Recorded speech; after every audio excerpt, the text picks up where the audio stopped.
My Love of Life Energy is a podcast created by Anna Scott.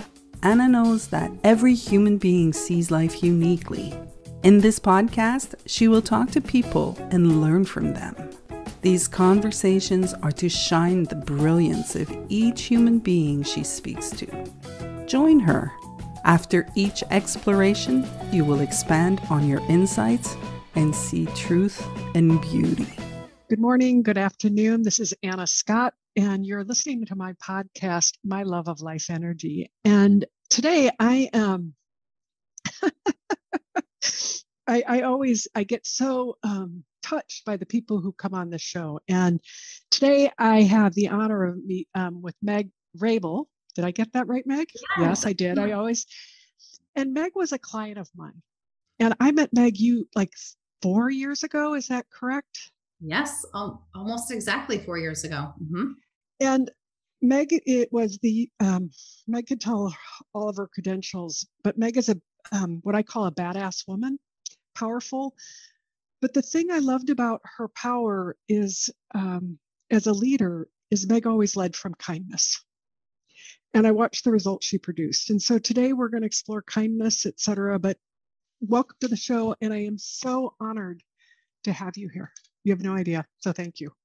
Thank you so much for having me. And I am honored to be here. Absolutely honored. So Meg, do me a favor. And would you just, first of all, let people know your background, because it's really a cool background. Sure. Absolutely.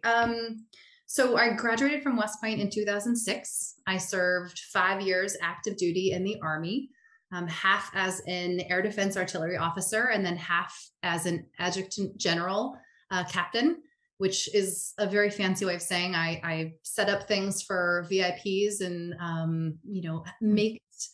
made sure that my battalion commander had everything he needed from day to day, from a personnel and an admin standpoint.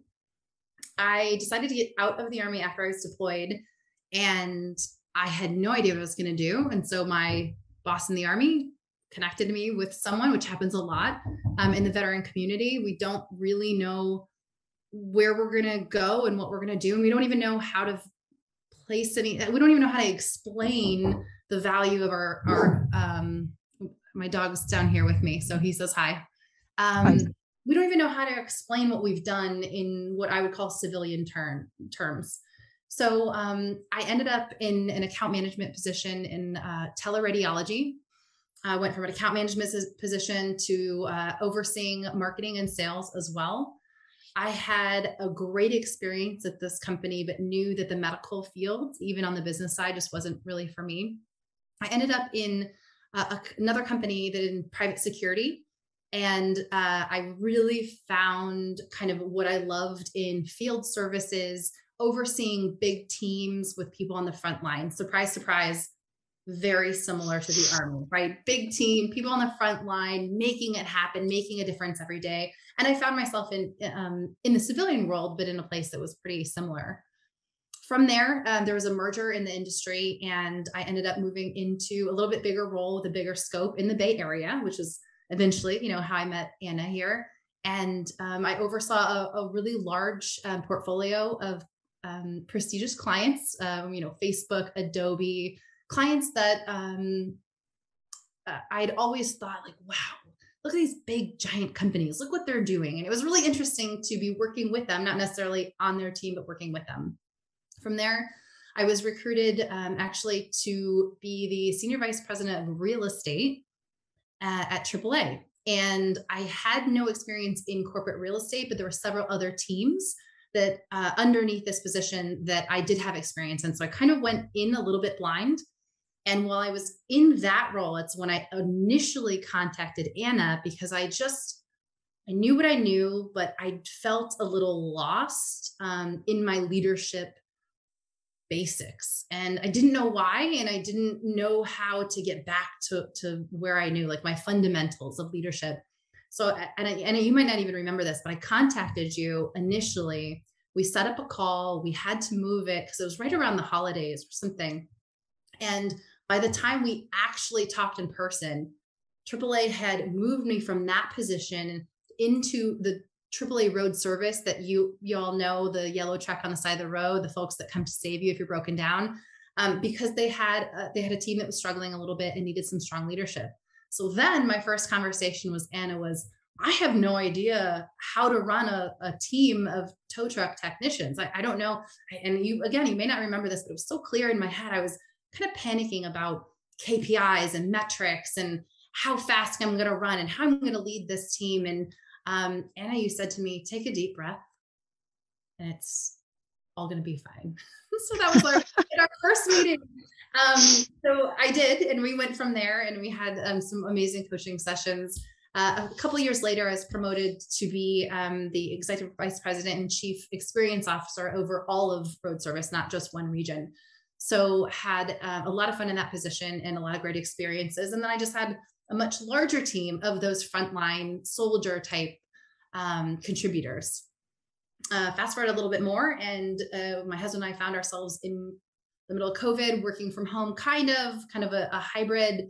And, we had actually been trying to get to Austin, Texas for a long time, almost a decade. And for whatever reason, one company or another, one job or another just didn't make it happen. And we just decided to sell our house and move to Austin. So here we are. I joined a small startup as the COO called Freedom Learning Group, who has a mission to put military spouses and veterans to work. So I went from big, giant, 2,500 employees to a teeny tiny company, but is doing a lot of really good work to support military spouses and veterans. And that is where I am right this moment.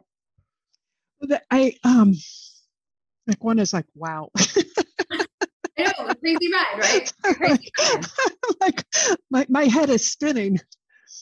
The thing that struck me when we worked together, I remember when we talk about the things that we remember. I remember when we talked and you didn't learn, but you just really started listening. And you didn't mention that you were on the Army's basketball team. Oh, yes. Long time ago. Well, but you were a star player. We did well. Yeah. But there was a listening that you had with your teammates that was before thought. Like there was just a deep listening. And I remember I think we talked about that, or the way to listen to your employees. Mm-hmm. And you started doing that, and you would report there wasn't much to do because you just went in and listened. Mm-hmm. Do you remember that? Yes, I do. Because I sat there and said, I have to do all these things. And you told me, just take a deep breath and listen and just absorb everything that's going on around you, absorb everyone's energy, watch them, really observe. And I admittedly, listening has been something that I've really had to work on, active listening. I'm an extrovert. I want to talk to everyone. I can talk to a brick wall all day, but I've really had to make sure that I am putting a huge emphasis on active listening. And I've been working on that forever, but for some reason, when you and I talked, and maybe it was the take a deep breath part, but something clicked. And I said, yeah, she's right. The best thing for me to do is not move fast. The best thing for me to do is listen. And I watched what you reported, because I would think that if I was on a basketball court, not that I was a basketball player at your level, but there's a kind of listening that you do, mm-hmm. like a knowing what to do. Mm-hmm. Where's the opening? Yes. Does that make sense? Yes, absolutely. And actually, I think players get in trouble when they are overthinking, when they are trying to think about if then I do this, if that happens, then I do this. Excuse me. That's when players lose their way, is when they are thinking too much. The beautiful thing about sports, and I can only specifically talk about basketball, but the beautiful thing is there is an energy for every single person on that court, on your team and not on your team, on the opponent's team. And the less you think and the more you go on that feeling, energy, and what you've been practicing for years and years, the less you think and the more you rely on everything else, the more successful you'll be. Well, I think that's what you did when you went into roadside assistance. You stopped overthinking everything. Does that make sense? Yes. And what I saw is this is Anna Scott's story of it. And why I was interested is because I saw your innate kindness and goodness come out. And I started seeing you listen to everybody to see their innate kindness and goodness. Mm-hmm. Is Mm-hmm. that? Yes. Yes. And it was, there are some people that you click with and you're listening to them and you're watching them and you're watching how they treat others. And there's no doubt in your mind like that this person has that, that innate kindness already exposed and already filtering through the room. And then there's some folks that, we also talked about this during our paths together, is there are some people that are just so on the defense and so locked in themselves. And, they're just so lost in thought that it's harder to see that innate kindness circulating around the room. And those were the biggest challenges. When I'm trying to pull that out of other people and always come from a place of love and understanding, it's challenging sometimes. And I think everyone knows the type of person, I'm talking about. And, but you always, and you told me this, you said you just come from a place of love every time you talk to whoever it was. And it really makes a difference. Well, and that's what I'm curious. What did you see when you came from love? You see people react in a different way. You see people open up in a different way. Sometimes people will even share their vulnerabilities and their uncertainty, and they will take off that shield of, I'm a high-powered executive, I always have to act a certain way. They'll take that off so that you can see who they really are. And at the end of the day, anyone that was maybe not coming from a place of love and kindness, it was always kind of because there was some uncertainty from them, that they were experiencing some uncertainty. They were experiencing something that was unsettling to them. And that's why they felt like they had to have that shield on, instead of letting everyone else in and let's all work on this together, whatever that is that's unsettling. Wow. I just am pausing, because it's like what touches me, what you just said, is that when you are coming from that place, it allowed them to settle into their nature, mm-hmm. of their love and their kindness, their humanity. Mm-hmm. Yeah. And did you see results change, or what did you see? I'm curious. I have no idea, actually. Sure. So I saw results on my team change drastically. There were people that were always on the defense that all of a sudden were playing with the team. And there were people that would stand on the sidelines before because they just weren't sure. They just didn't have that confidence level. And when they saw these other people kind of figuratively speaking, getting off the bench and playing as a team, they wanted to do it too. And then it was okay to be a little bit vulnerable. It was okay to say you didn't know something. It was okay to be learning. I think what happens a lot in business is people think, oh, I've reached a VP level or whatever it is, or director level, and I'm supposed to know everything. What if I don't? We're always learning. We are learning every single moment of our lives. And if everyone just agrees that it's okay to be vulnerable, it's okay to not know things, it's okay for us to share ideas that we're not sure about, there's just ultimately a confidence and like a safety and a security in that. And you get more done. You just do, when people are not on the defense all the time and they're not looking out for number one. When they're looking out for the team, that's when you get more done.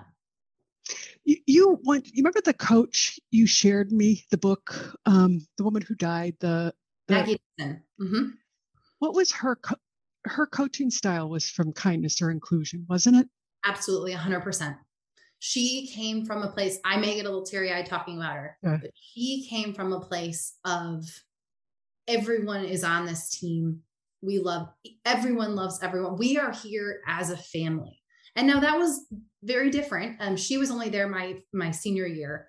That was a very different coaching style than the first 3 years. The first 3 years was competitive. You do anything you can to, make sure that you get this starting spot.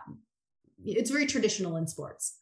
Maggie came with an energy that just bled out inclusion, love, acceptance. Yes, we worked hard. yes, we practiced a lot, but at the end of the day, no one felt slighted if they weren't on that starting five because they had a place. They were valued on that team for whatever they were doing. And Maggie, people say, oh, where did you hone your leadership skills? Was in the Army, right? And, it started with Maggie. It started with someone that came into our lives in October when our first game was in November, which is unheard of and traditionally not an ideal situation. It was someone that hugged us. It was someone that told us she loved us when we were having a really hard day. It was someone that would do anything for you. If you were, stuck on the side of the road with a flat tire, she would get in her car and come save you. That's the kind of leader that was the first time that I had experienced unconditional love outside of, a family type environment. And I just knew that I wanted to be just like her. And then my life changed forever after that year. And can you talk and share what happened to the team because of her leadership?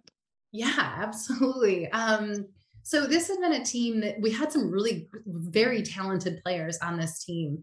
I had a little bit of a bumpy first 3 years, and by the middle of my junior year, I was almost playing none. I had almost no minutes per game. And it was still important to me to be on the team. It was still important for me to be with my friends. But for all intents and purposes, I had thought that my basketball career had ended. And so did some of my classmates, and so did some of my teammates. And Maggie came in and started very slow, but building us back up. And I went from having 0 minutes in multiple games after game, to being a co-captain with someone else who thought her basketball career was over.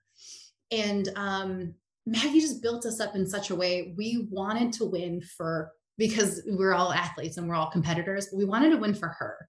And that is a different dynamic than what we were used to. And we went all the way that year. We won the Patriot League for the first time in school history. And we went to the NCAA tournament for the first time in school history. And it was incredible. And it was an incredible experience. It happened fast. We worked hard. We played hard. And then we were standing on a court with Tennessee and Pat Summitt was across the court. And we were like teeny tiny Army, and I'm six foot, maybe 6'1" in basketball shoes. And I'm the tallest person on my team. I'm looking at girls that are 6'5" and 245 pounds. It was amazing. It was amazing. I believe that our nature is kind. I believe our nature is benevolent. That when we fall out of our thinking, that this kindness and this generosity just shows up. And to me, when you talk about your basketball experience, that's what just shows up. And when you talk about your leadership. Yeah, I completely and wholeheartedly agree with you. And to make it so simple, like there was no freshman superstars that year. We had the same talent we had the year before, but we were a drastically different team. And it all came from love and support and feeling like a family. I mean, that's where it came from. There was nothing really fundamentally that changed so drastically to have such an outcome. And it was all just love. Well, I would say it differently. What changed is the perspective of the leader. When you've told me the stories, is that she saw each person as a human being and something to contribute. Mm-hmm. Like everyone mattered. Everyone mattered. She valued every single one of us. And I think that she saw people uniquely and looked for what their gift was. Mm-hmm. I agree with you wholeheartedly. And I will say, like, I was not the leading scorer or the leading rebounder, but I had a role to play. And she knew that I had the credibility of my team and that I listened to them and I knew what made them tick. And, to make me co-captain also gave me a little bit of, I had lost a little self-worth. I didn't think that I'd even really deserve to be on that team anymore. And then for her to do that and really believe in me for all of those things, not expecting me to score 25 points a game, because that was not the player that I was. but to value all the other things that I brought to the table. And I know each one of us felt the same way. And I think that that's, it really strikes me. What just struck me about what you said is, and it goes back to listening. Most of the time we're listening to our thinking about people rather than just really seeing a person and what their gifts are and knowing how to use them. Yep. Or you're looking at a stat sheet or a resume, or, you're looking at who that person, what they have done, not necessarily who they are. And you have to, sure, resumes and stat sheets are useful, but you really have to commit to understanding that person, understanding who they are, not just things they've done. I laugh. I mean, like, I am not my resume. I mean, we were just talking about the things that you're up to. Mm-hmm. And we were talking about a possibility of something, you exploring something where you could be the head of innovation. Mm-hmm. And your resume wouldn't say that, but who you are as a human being, me knowing you are innovative because you drop out of your thinking in the moment you come up with something fresh. Mm-hmm. Like, that's the truth. I watch it left and right on you. Well, just because you don't have the job title, it doesn't mean that that's not you. Yeah. And that's a perfect parallel to, we are not our resume. We are not our stat sheet. We are more than that. And it's, we have to make sure as leaders, when we're assessing a team, or as a hiring manager, when you're assessing a candidate, get to know who that person is and what they can bring to the table, not just what's listed on an 8x11 sheet of paper. And what do you, I'm curious. Well, I think that I just answered that, but how do you get to know, like, this is so interesting because, we do want to win the game. We do want to be successful. And how do you really get to know somebody? Sure. So I personally, yes, I ask people about their experiences, but I like to ask very non-traditional. We'll use an interview as an example. I like to ask very non-traditional, who are you as a person? Where did you grow up? Who had an impact on you while you were growing up? What would you love to do if there were no rules and you had unlimited funds? What's your leadership philosophy? Which surprisingly is incredibly hard for people to answer in a succinct way. But if you have done the work to understand who you are, you can succinctly share that with someone.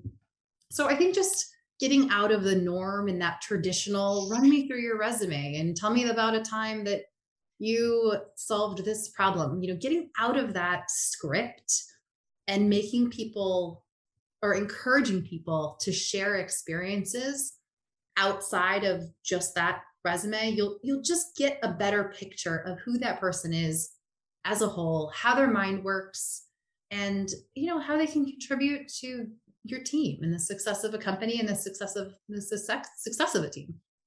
So I'm going to tell you a different story of how I see it and see what you're doing. Sure. I think what you do is you tap into people's souls, their unique gifts. Like, I think you look at people and know they have a unique gift. Like your coach, God, I just feel the energy of her right now, that she knew everybody had a unique gift as a soul. And she went looking for it. Not what we think we are, mm-hmm. but what's inherent, what was in the design of the human being. Like what we came into the world with. Not we made up about ourselves or fostered. Yeah. If that resonates it absolutely does. And I would be to be even thought of having the same, the same thought process and the same leadership talents as Maggie did is like huge honor. It's 100 times over. But that's exactly what she did. And maybe without really realizing it, I'm kind of emulating that. But, if you looked at my stat sheet from my junior year and she just picked up my stat sheet, there's no way that you would make me the captain. There's no way, because I had only played in, I don't even know I really have no idea, half the games. But she saw me communicate with my team, and she saw, I don't know if you can call it a gift, but I do talk a lot. So, she saw the connection that I had with my team, and she felt like that was important in some way. And I try to do that with others. Yeah. And what I'm feeling, Meg, right now is what she saw is the love and the kindness that you held with each person. You're going to make me cry. Well, I can feel it. And that's what's the gift, because we're not our stat sheet. We're not our resumes. We're human beings who have unique gifts, and we want to be seen and loved. Mm-hmm. And when we do that, we flourish. Mm-hmm. And things go better. Mm-hmm. Yeah, I completely agree with you. And what's really interesting is that I'm getting chills. Like, I can't believe where this conversation went. Is that's what helped produce the scores. Mm-hmm.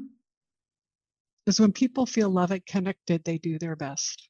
Yes, and valued, which is the fact that anyone at any company would not feel valued is, in my head, completely awful. Like, for anyone to go to work, as much as we work, especially as Americans, and not feel valued is the biggest shame, in my opinion.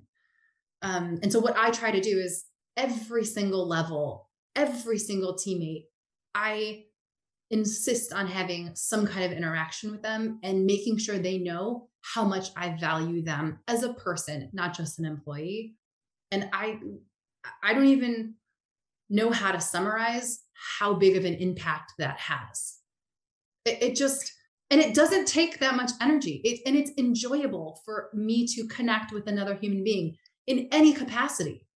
So just to make sure you replicate that at every level, at every position, in every industry, it's the easiest thing to do, yet it has the most monumental impact. Why would you not? Why would you not insist on valuing every single person, whether they clean the toilets or report directly to the board of directors? It has the biggest, has more impact than anything else. I think of, I keep on going to your basketball days, and I think of how she must have treated the people who supported the team. Mm-hmm. And they must have felt like they were so part of, like, just as important as anybody else. I just got the chills, and I'll tell you why. Before Maggie showed up, we would cycle through managers every year because they were treated so poorly by the coach before Maggie that they're like, I'm not putting up with this. Like, I mean, they were treated as fourth class citizens. And there was one in particular that she was there my junior year, and then kind of just, we knew that there was going to be a coach transition, and she stuck around. And Maggie did exactly that. She valued this person and all the managers, but this one in particular, because I'm going to tell a follow-on story, so much that there was no, oh, go get this for me, go do that. It was, what do you think we should do? Hey, today your job is to make sure the team gets dinner when we get to the hotel on the road. Look, what do you think we should get? What do people like? I mean, it sounds so simple, but that's all it took. And then that manager was through the whole season. She's a couple years behind me. And, I graduated, I left. I may have seen her once or twice at a basketball game, but essentially lost touch with her. Last fall at the Army Air Force game here in Dallas, Texas, we randomly ran into each other. And I knew that she lived in Dallas, but just didn't I didn't connect everything. Huge hugs. I mean, and we could not stop talking about that year. We have so much to catch up on. We literally have 15 years to catch up on. Almost all we talked about was that year with Maggie. And this just happened 2 months ago. And wow. I'm glad that you brought that up, because it's easy for coaches to treat their starting five or their star players well, I'm sure, but Maggie treated everyone incredibly well. And again, why would you not? It just seems, silly to me, because it's so easy to just be kind. And then you were always getting great results, business results, and just a great connection with another human being. Take business out of it. How beautiful is it to just continually be connected with the people, and then connect with more people and make a positive impact and make them feel good for 5 minutes or an hour or 2 years. I mean, Why would you not? It makes sense to me. And I even see people that don't quite get that. I'm confused. I think when you feel your nature, and you had talked about the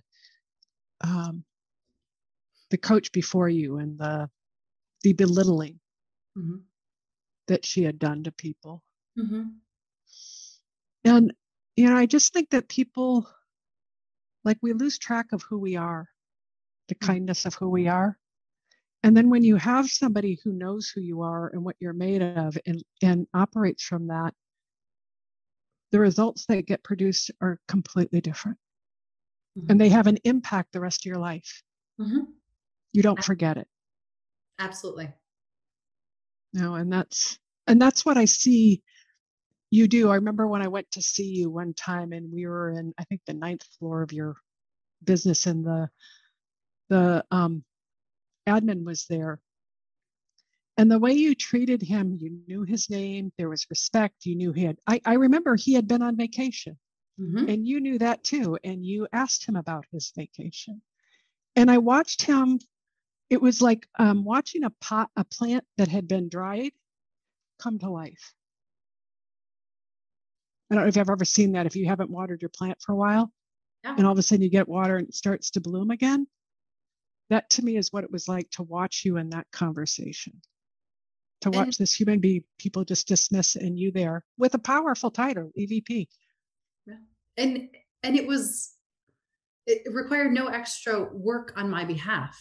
I don't understand people that don't do that, because there is a human being standing right in front of you that has just as much worth as you do. And when he or she comes to work every day, works really hard in most cases. And why would you not want to not only make that person feel good, but also genuine curiosity. How was your vacation? And like listen to it and absorb it. And like, what great information especially if it was incredible, certainly, if it wasn't a sad conversation, but especially if it was incredible, like think of all that energy you're getting, even as the person just asking, when they're telling you how exciting it was and what they did. The thing is, Meg, you do this naturally because you feel your energy.